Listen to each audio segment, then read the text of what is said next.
Hello friends, welcome to my test series. आज हम करेंगे EMRS के एग्जाम के लिए जो टीचिंग एप्टीट्यूड का हमारा पार्ट है 30 मार्क्स का। उसके लिए हम टेस्ट सीरीज जो रहेंगी हमारी उसको हम कंप्लीट करेंगे। ओके, देखें ध्यान से बिल्कुल। द फर्स्ट क्वेश्चन इज, शिक्षा को परिभाषित किया जाता है। शिक्षा को परिभाषित किया जाता है कैसे? ऑप्शंस देखें। जीवन की तैयारी के रूप में, विद्यालय शिक्षा के पर्यायवाची शब्द के रूप में। पर्यायवाची शब्द के एक, अगर हम कोई भी एक पर्यायवाची शब्द दे देंगे, क्या उसमें डिफाइन कर सकते हैं शिक्षा को? नहीं। ज्ञानार्जन के रूप में, पुस्तकों से ज्ञान प्राप्ति के रूप में, अनुभवों के द्वारा होने वाली ज्ञान वृद्धि के रूप में। तो ध्यान से ऑप्शंस देखें और डिसाइड कीजिए कि आंसर कौन सा करेक्ट होना चाहिए। इसमें जीवन की तैयारी के रूप में, ज्ञानार्जन केवल ज्ञान, किस टाइप का ज्ञान? इसमें हर प्रकार का ज्ञान जो संज्ञानात्मक है, भावात्मक है, क्रियात्मक है, वो हर टाइप का इसमें जो ज्ञान होता है वो शामिल होता है। पुस्तकों से ज्ञान, केवल पुस्तकों से ज्ञान को ही हम शिक्षा में परिभाषित नहीं कर सकते। अनुभवों के द्वारा होने वाली, जो हमें अनुभव मिलते हैं, एजुकेशन से मिले, समाज से मिले, हमारी एक्टिविटीज से मिले, किसी भी टाइप के जो अनुभव, जो एक्सपीरियंस हमें मिलेंगे, उसके द्वारा जो हमारे ज्ञान में वृद्धि होगी, जो हमारे ज्ञान में वृद्धि होगी अनुभवों के द्वारा, तो उससे क्या होगा? उसको हम शिक्षा में परिभाषित कर सकते हैं। अनुभवों के द्वारा होने वाली ज्ञान वृद्धि के रूप में। Then correct answer will be E, अनुभवों के द्वारा होने वाली ज्ञान वृद्धि के रूप में। द नेक्स्ट क्वेश्चन इज, ध्यान से देखिए बिल्कुल। शिक्षा को सर्वोत्कृष्ट रूप में परिभाषित किया जा सकता है। शिक्षा को सर्वोत्कृष्ट रूप में परिभाषित किया जा सकता है बौद्धिक अभिवृद्धि के आधार पर।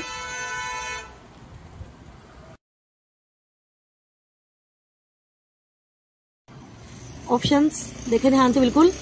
बौद्धिक अभिवृद्धि के आधार पर, अन्य व्यक्तियों के अनुमानों की जांच के आधार पर, एक सभ्य व्यक्ति के अनुभवों के आधार पर। सिर्फ एक व्यक्ति के अनुभवों के आधार पर नहीं, ऐसा नहीं हो सकता कि एक व्यक्ति के अंदर सारा ज्ञान भरा हुआ हो, ऐसा पॉसिबल नहीं हो सकता। ठीक है,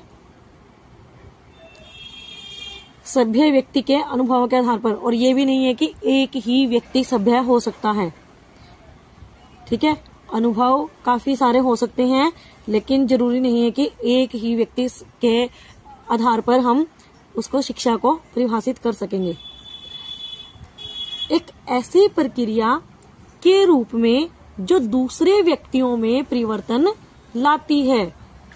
एक ऐसी प्रक्रिया के रूप में जो दूसरे व्यक्तियों के जो बिहेवियर है उसमें परिवर्तन लाएगी। शिक्षा का जो मेन डेफिनेशन है या मेन उद्देश्य है वो क्या है? दूसरों के अंदर परिवर्तन लाना, उनके व्यवहार में पॉजिटिव चेंज लाना, ना कि नेगेटिव। अगर नेगेटिव चेंज आए तो शिक्षा हो ही नहीं सकती। शिक्षा वही अच्छी होती है जिससे पॉजिटिव चेंज आए। आगे देखें, एक ऐसी प्रक्रिया जिसके अंतर्गत शिक्षक ज्ञान प्रदान करता है। सिर्फ शिक्षक ही ज्ञान प्रदान नहीं कर सकता, ज्ञान हमें कोई भी व्यक्ति दे सकता है।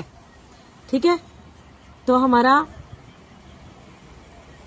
जो शिक्षा की सर्वोत्कृष्ट रूप में परिभाषा, वो सही जो फिट बैठेगी बिल्कुल ऑप्शंस के अकॉर्डिंग, वो रहेगी एक ऐसी प्रक्रिया के रूप में जो दूसरे व्यक्तियों में परिवर्तन लाती है। ठीक है, ये हमारा करेक्ट आंसर रहेगा इस क्वेश्चन का। आगे देखें, थर्ड क्वेश्चन देखें। जो ये इसमें 3 दिया हुआ है, अभी हमारी स्टार्ट ही हुई है ये टेस्ट सीरीज, तो इसलिए क्वेश्चन नंबर पे ना जाएं और सिर्फ क्वेश्चन आंसर को ध्यान से देखें। आधुनिक सिद्धांत के संदर्भ में निम्नलिखित में से कौन सी विशेषता का संबंध शिक्षा से नहीं है? आधुनिक सिद्धांत जो मॉडर्न प्रिंसिपल है, मॉडर्न कॉन्सेप्ट है, उसके जो विशेषता है उसको ध्यान में रखते हुए किसका संबंध शिक्षा से नहीं है? नहीं पूछा है, इसमें नहीं पूछा गया है, ध्यान से देखें बिल्कुल। यह एक आजीवन चलने वाली सतत प्रक्रिया है। ये हमें पता है, शिक्षा है जो हमारे गर्भावस्था से शुरू होती है और हमारी मृत्यु तक ये चलती रहती है। ये बिल्कुल ठीक बात है। यह एक सत्य तथ्यों तक पहुंचने की प्रक्रिया है। इसके अंतर्गत औपचारिक एवं अनौपचारिक विद्यालय क्रियाएं समाहित रहती हैं। ये भी बिल्कुल ठीक बात है। औपचारिक, फॉर्मल, इनफॉर्मल जो भी सारी एक्टिविटीज हैं वो सभी इसमें शिक्षा में सम्मिलित रहती हैं।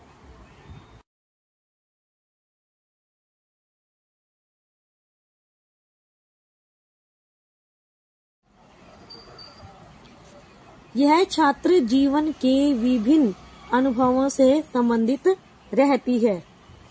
यह छात्र जीवन के जो भी विभिन्न अनुभव होंगे वो उससे संबंधित रहेगी शिक्षा। यह एक प्रक्रिया तथा उत्पाद दोनों है। यह प्रक्रिया भी है जो शिक्षा है, प्रोसेस भी है और प्रोडक्ट भी है। ठीक है, इसे जो नॉलेज दी जाती है और नॉलेज देने के जो तरीके हैं, इसमें प्रक्रिया और उत्पाद दोनों ही शामिल हैं। तो इसका जो आंसर, करेक्ट आंसर जो रहेगा नहीं में जो करेक्ट आंसर रहेगा वो रहेगा यह एक सत्य तथ्यों तक पहुंचने की प्रक्रिया है। ये शिक्षा से संबंधित आधुनिक सिद्धांत की विशेषता नहीं है।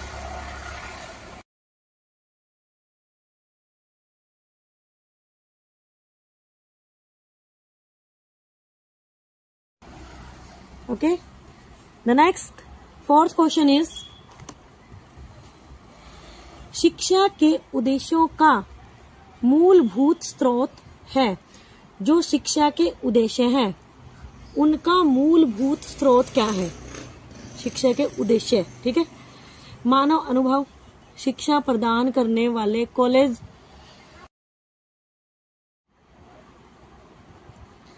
व्यावसायिक संगठन, शिक्षा मनोविज्ञान, राज्य सभाएं।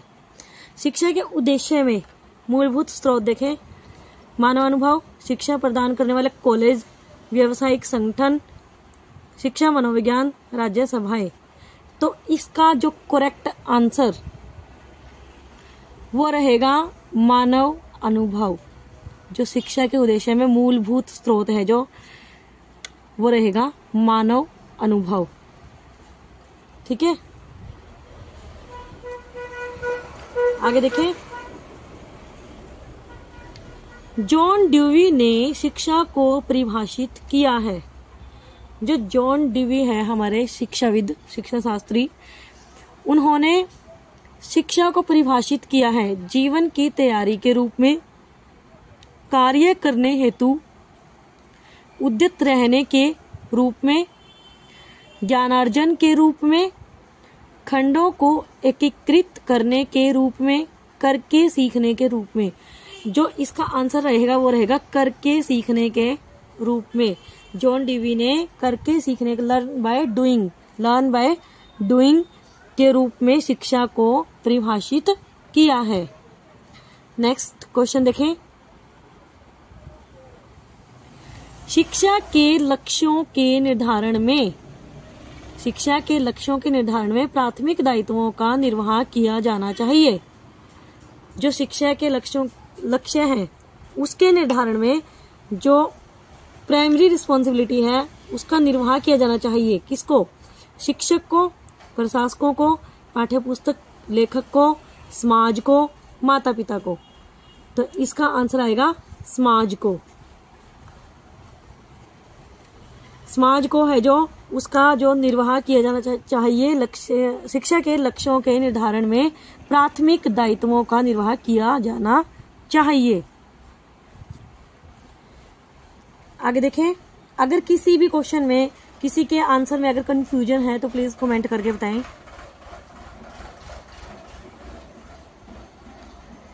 किसी विशेष विषय के लिए उद्देश्यों का निर्धारण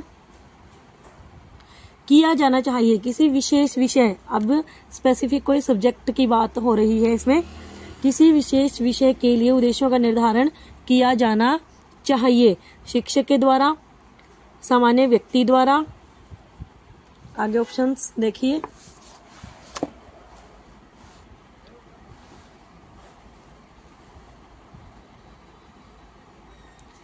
विषय वस्तु के आधार पर, विषय वस्तु एवं कक्षा में संपन्न होने वाली क्रियाओं के द्वारा, सभी स्थानों के लिए एक समान रूप से। तो जो इसका आंसर आएगा, किसी विशेष विषय के लिए शिक्षक उद्देश्यों का निर्धारण किया जाना चाहिए, वो आएगा, इसका आंसर आएगा विषय वस्तु एवं कक्षा में संपन्न होने वाली क्रियाओं के द्वारा। जो भी कक्षा में कंप्लीट होती है एक्टिविटी और विषय वस्तु, जो सब्जेक्ट हमारा मैटर है, उन दोनों के द्वारा ही जो स्पेसिफिक सब्जेक्ट है उसका उद्देश्य कंप्लीट किया जाता है।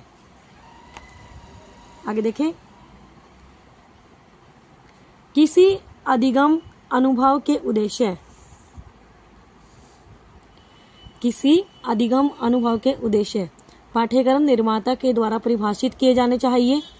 कोई जरूरी नहीं है पाठ्यक्रम निर्माता जो करिकुलम बना के दे रहा है वही जो अधिगम अनुभव हमने क्या सीखा उससे उसके उद्देश्य निर्धारित करेगा, ये ऐसा कोई जरूरी नहीं है।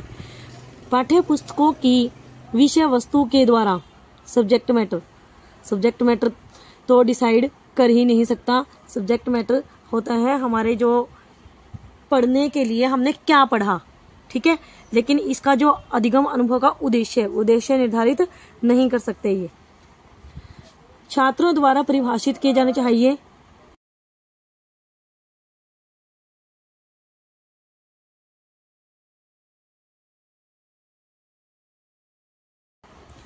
छात्र हैं जो इतनी बड़ी रिस्पॉन्सिबिलिटी नहीं उठा सकते। शिक्षकों द्वारा निर्धारित किए जाने चाहिए। अकेला टीचर जरूरी नहीं है कि वो भी अधिगम अनुभव के उद्देश्य निर्धारित कर सके।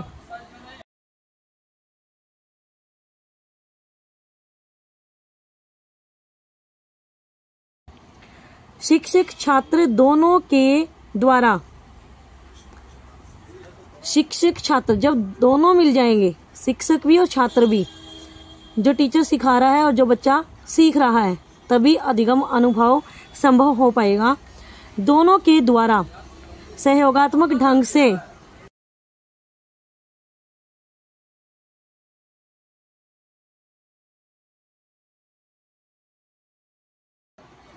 निर्धारण किया जाना चाहिए। तो जो करेक्ट आंसर रहेगा हमारा, किसी अधिगम अनुभव के उद्देश्य, किसी अधिगम अनुभव के उद्देश्य वो रहेंगे शिक्षक छात्र दोनों के द्वारा सहयोगात्मक ढंग से निर्धारण किया जाना चाहिए। ठीक है। द नेक्स्ट क्वेश्चन इज, शिक्षा का वास्तविक लक्ष्य। देखिए भाई, शिक्षा का वास्तविक लक्ष्य क्या होना चाहिए? उपाधि एवं प्रमाण पत्रों का संग्रह करना, कौशलों, आदतों तथा ज्ञान की प्राप्ति करना,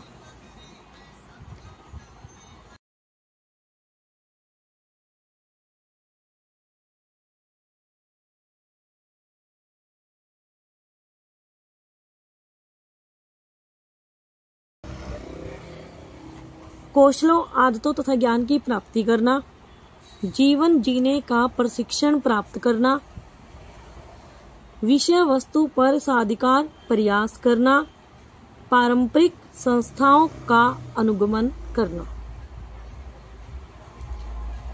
ध्यान से देखिए क्वेश्चन, और जो ऑप्शंस हैं, जो इनमें बेस्ट ऑप्शन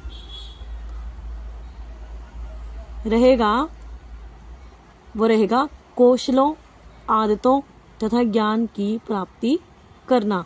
ये इसका करेक्ट आंसर होगा, शिक्षा का वास्तविक लक्ष्य। ठीक है, जब हमारे पास स्किल्स भी होंगी, हैबिट्स, पॉजिटिव हैबिट्स होंगी, हैबिट्स में सुधार होगा और हमें ज्ञान की प्राप्ति होगी, तो वो शिक्षा का वास्तविक लक्ष्य माना जाएगा। ओके, पॉजिटिव चेंज ही शिक्षा का उद्देश्य होता है। आधुनिक शिक्षा के लक्ष्य के रूप में, आधुनिक शिक्षा के लक्ष्य के रूप में निम्नलिखित में से कौन सा पद सर्वाधिक अनुपयुक्त एवं विवादास्पद है? ध्यान से देखिए दोबारा से क्वेश्चन। आधुनिक शिक्षा के लक्ष्य के रूप में निम्नलिखित में से कौन सा पद सर्वाधिक अनुपयुक्त एवं विवादास्पद है? ऑप्शंस देखें। बालक को विद्यालयी शिक्षण के माध्यम से सामाजिक संबंधों का अभिप्राय बताना, बालकों में पढ़ने, लिखने, बोलने एवं सुनने की दक्षताओं का विकास करना,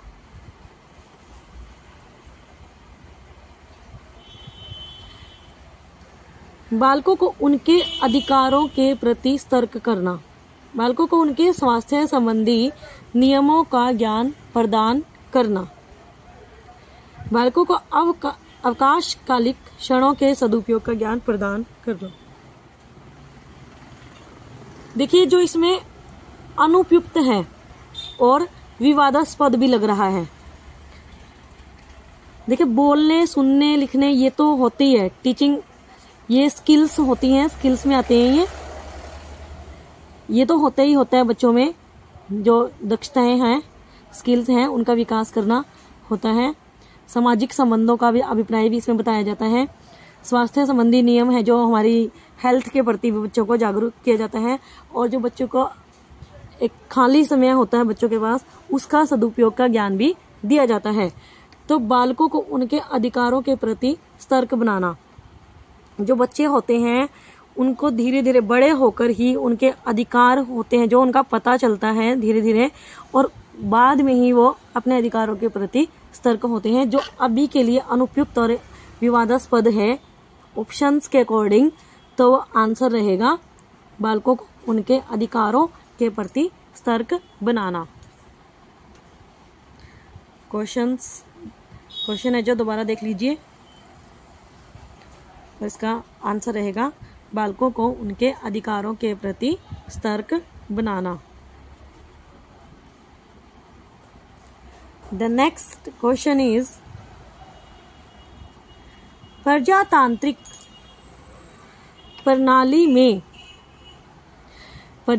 प्रणाली में शिक्षक का प्रमुख कर्तव्य यह है कि वह छात्रों का दिशा निर्देशन इस प्रकार करे कि वे बिना हिचकिचाहट समस्त निर्देशों का पालन करें। ओके,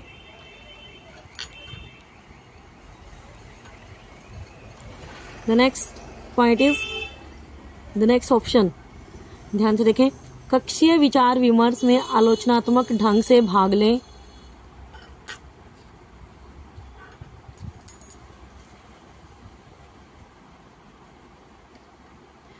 प्रभुत्व का सम्मान करें तथा आज्ञा पालन करें, स्वयं में उत्तम विकल्प के चयन की योग्यता उत्पन्न करें, शैक्षिक कुशलताएं एवं क्षमताएं विकसित करें। देखिए, ऑप्शंस है जो इसमें बिना हिचकिचाहट समस्त निर्देशों का पालन करें। ऐसा नहीं हो सकता, जो टीचर है वो हर एक, अगर इंस्ट्रक्शन उसकी सही होगी तो वो आदेशों का पालन करेगा। अगर बच्चे को इंस्ट्रक्शन सही ना लगे तो कई बार जो बच्चे होते हैं उसका पालन नहीं कर पाते। अगर कठोर कोई भी इंस्ट्रक्शन दे दी जाए तो उसका पालन करना कोई जरूरी नहीं है। अगर बच्चे को बोल दिया जाए कि आपको कंटिन्यू 5 आवर्स स्टडी करनी है, तो ऐसा जरूरी नहीं है कि बच्चा कंटिन्यू 5 आवर्स स्टडी कर पाए। ठीक है, जो इसमें बेस्ट ऑप्शन लग रहा है वो आएगा, आंसर आएगा स्वयं में उत्तम विकल्प के चयन की योग्यता उत्पन्न करे। ठीक है, स्वयं में उत्तम विकल्प के चयन की योग्यता उत्पन्न करे, यही प्रजातांत्रिक प्रणाली में जो शिक्षक का मुख्य कर्तव्य है। वो बेस्ट ऑप्शन को चुनेगा जो उसके लिए बिल्कुल सही होगा।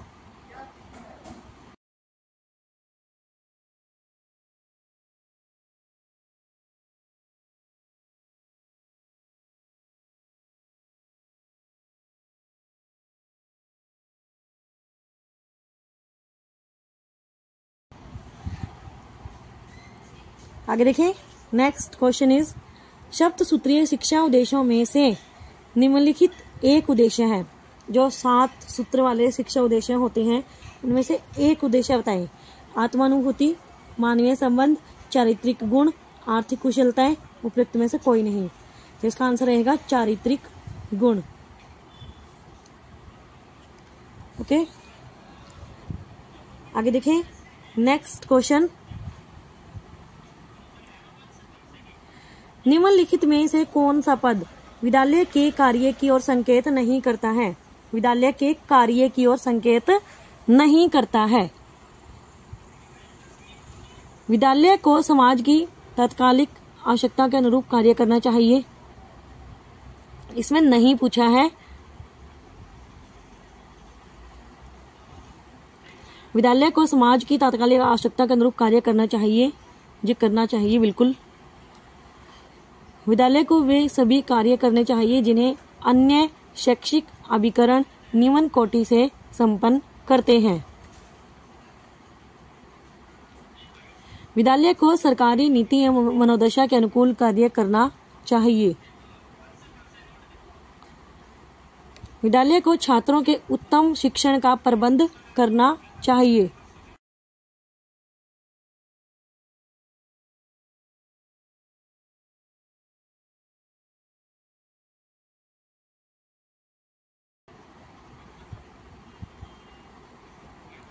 विद्यालय को छात्रों के उत्तम शिक्षण का प्रबंध करना चाहिए। विद्यालय को छात्रों के लिए उच्च मापदंड एवं अवसरों की व्यवस्था करनी चाहिए। ये भी करनी चाहिए, ये भी होना चाहिए, ये भी होना चाहिए। आगे देखें बी और सी में देखें, बी और सी में विद्यालय को वे सभी कार्य करने चाहिए जिन्हें अन्य शैक्षिक अभिकरण निम्न कोटि से संपन्न करते हैं। चाहे विद्यालय को ऐसे शैक्षिक अभिकरण से संबंधित सभी कार्य करने चाहिए, चाहे वो निम्न कोटि के हो चाहे वो उच्च कोटि के हो। लेकिन जो ये है, विद्यालय को सरकारी नीति एवं मनोदशा के अनुकूल कार्य करना चाहिए, ऐसा कोई जरूरी नहीं है। सरकारी नीति और मनोदशा है जो उसके अनुकूल ही कार्य जरूरी है, ऐसा नहीं है। ओके, जो स्कूल्स है सबके अपने अपनी जो तरीके होते हैं, मेथड्स होते हैं टीचिंग के, वो सबके अलग अलग होते हैं। तो इसका जो करेक्ट ऑप्शन रहेगा, करेक्ट आंसर ये रहेगा सी। ओके, विद्यालय को सरकारी नीति एवं मनोदशा के अनुकूल कार्य करना चाहिए। ये नहीं पूछा गया है इसमें।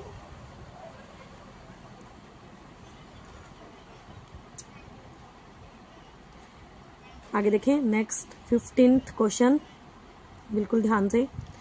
नर्सरी स्कूल का प्रमुख उद्देश्य है। नर्सरी स्कूल का प्रमुख उद्देश्य देखें, शिशुओं की विकासात्मक आवश्यकताओं का समाधान करना, शिशुओं की देखभाल करना जबकि उनके माता पिता कार्य हेतु घर से बाहर चले जाते हैं, प्रत्याशित प्रारंभिक शिक्षकों को प्रशिक्षण प्रदान करना, शिशुओं को मनोरंजन के सामूहिक अवसर प्रदान करना, माता पिता को शिशुओं के प्रति जागरूक बनाना। जो नर्सरी स्कूल का प्रमुख उद्देश्य क्या रहेगा? प्रमुख उद्देश्य रहेगा वो रहेगा शिशुओं की विकासात्मक आवश्यकताओं का समाधान करना। ठीक है, ये नर्सरी स्कूल का प्रमुख उद्देश्य है। नेक्स्ट क्वेश्चन देखें, 16th।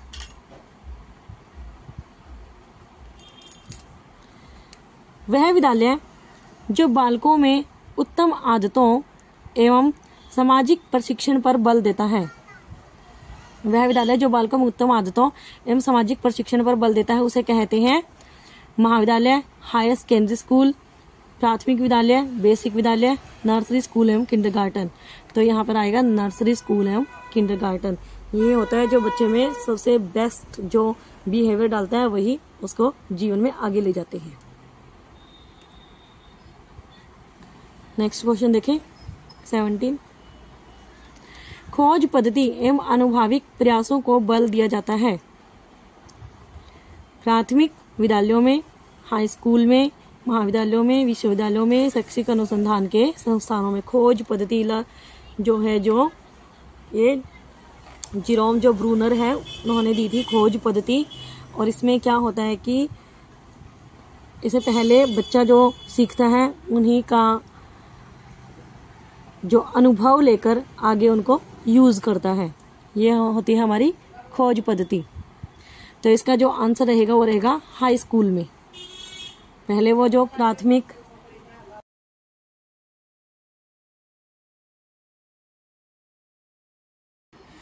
विद्यालय में पहले वो जो प्राइमरी स्कूल है उसमें अपने नॉलेज को इकट्ठा करता है और उनसे एक्सपीरियंस लेता है जो भी सीखता है, और उसके बाद उनको खोज पद्धति के आधार पर हाई स्कूल्स में अनुभव के आधार पर उनको यूज करता है।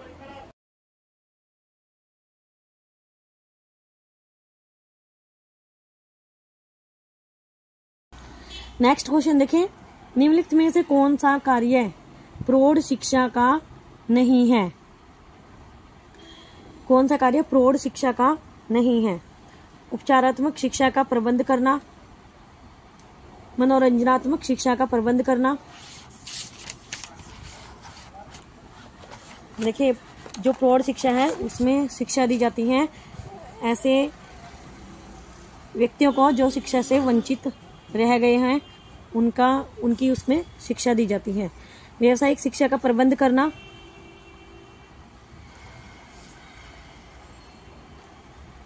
राजनीतिक शिक्षा का प्रबंध करना, निरक्षरता उन्मूलन। तो इसका जो आंसर रहेगा वो रहेगा निरक्षरता उन्मूलन। बाकी जो शिक्षा है वयस्क जो होते हैं उनको दी जाती है प्रौढ़ शिक्षा में।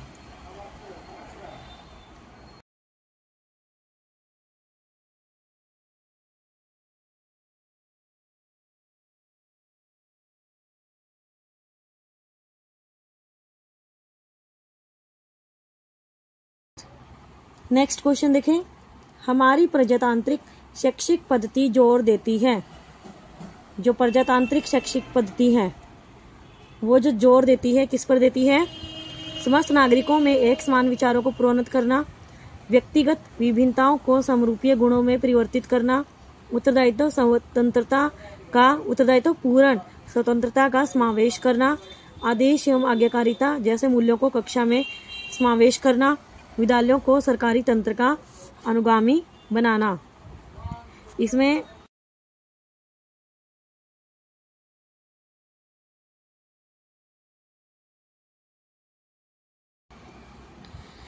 देखिए कुछ ऑप्शंस ठीक लग रहे हैं, लेकिन जो इसमें बेस्ट जो ऑप्शन रहेगा वो रहेगा उत्तरदायित्व पूर्ण स्वतंत्रता का समावेश करना। उत्तरदायित्व भी होगा और उसमें स्वतंत्रता भी होगा, उसका समावेश, दोनों का जो इंक्लूजन है वो रहेगा। हमारी प्रजातांत्रिक शैक्षिक पद्धति यही इस पर जोर देती है।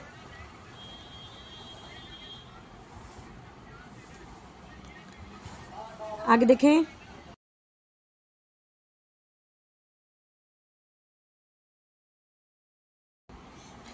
द नेक्स्ट क्वेश्चन इज, विद्यालय में प्रजातांत्रिक मूल्यों के संरक्षण एवं परख के लिए निम्नलिखित में से कौन सी कसौटी सर्वथा उपयुक्त है? प्रजातांत्रिक मूल्यों के संरक्षण एवं परख के लिए निम्नलिखित में से कौन सी कसौटी सर्वथा उपयुक्त है? क्या विद्यालय के विद्यार्थियों एवं अध्यापकों के मध्य मित्रवत व्यक्तिगत संबंध स्थापित हो चुके हैं? क्या विद्यालय में सामान्य शिक्षा की प्रगति के लिए छात्रों को विविध एवं संवर्धित अनुभव प्रदान किए गए हैं?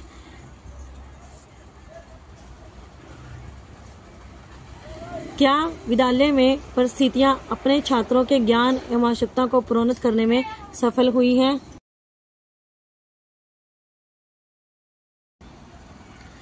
क्या छात्रों को विशिष्टीकृत रुचियों एवं क्षमताओं के विकास के समान अवसर प्रदान किए जाते हैं? उपयुक्त सभी कथन सत्य हैं। इसमें देखिए, इसमें आएगा उपयुक्त सभी कथन सत्य हैं। विद्यालय में प्रजातांत्रिक मूल्यों के संरक्षण एवं परख के लिए ये जो सभी कथन हैं वो सत्य हैं।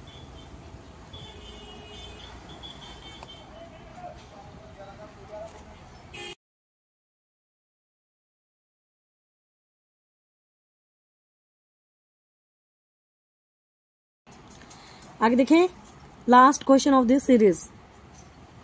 राजनीतिक दृष्टिकोण से साम्यवादी एवं प्रजातांत्रिक प्रणाली के शिक्षा दर्शन में निम्नलिखित विभेद किया जा सकता है। साम्यवादी राष्ट्रों में राज्य की सर्वोच्चता का पाठ पढ़ाया जाता है। साम्यवादी राष्ट्रों में अन्य राष्ट्रों के लोगों से घृणा एवं अविश्वास की शिक्षा प्रदान की जाती है।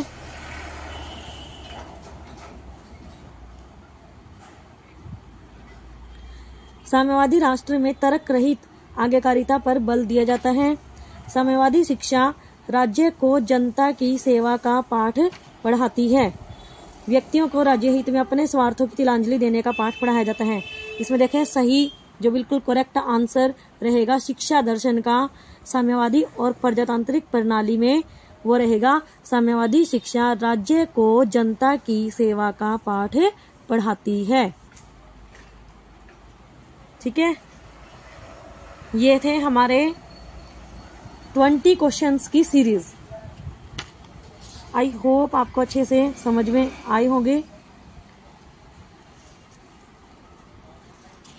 ऐसे ही हम जो टेस्ट सीरीज हैं वो करते रहेंगे, ताकि जो एग्जाम में क्वेश्चन आए तो उसमें अगर ऑप्शंस आपको देखने को मिले तो आप सही ऑप्शन पर टिक कर सको। ठीक है, वीडियोस देखते रहें। अगर आपको पसंद आए तो please like, share and subscribe my channel. Thank you so much.